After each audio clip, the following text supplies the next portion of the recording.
Alright, welcome to Cooking Conspiracy. We just made those delicious garlic prawns. Now we're gonna make a stock out of the shells and the heads and the tails and all that. See the carnage? Yeah, look at the aftermath. But let's not waste those.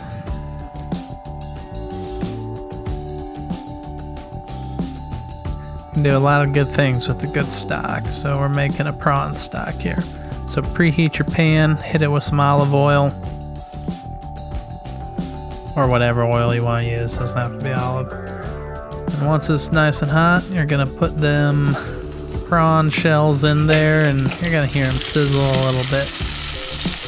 Yep, now that they're sizzling, you're just trying to brown them up, sauteing them in that oil. So you stir them around a bit, and once they're browned up, add your water.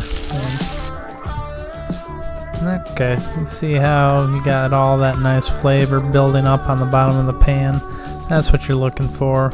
These are about ready for the water to come in. Oh, anytime now. Oh, there's the water. Oh. Anyways, so add your water. I'm gonna put in 2 cups to go with the remains of about 8 prawns. Just eyeball it. Doesn't really have to be precise. Now, once your water's in there, you're gonna stir it around. You're gonna make sure you scrape all that flavor off the bottom of the pan and get it up into the stock there. There you go. Now you're gonna cover it and you're gonna bring it to a boil. And then after that, you're gonna drop it down to a simmer and let it simmer for 30 minutes.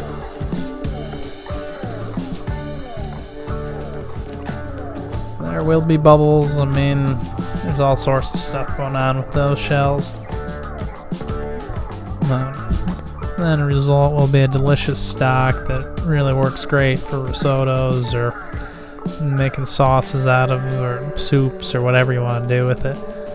So after it's done simmering, take a sieve, drain the stock, separate the shells, and it doesn't look great, but I promise you they'll work wonders for a lot of different dishes.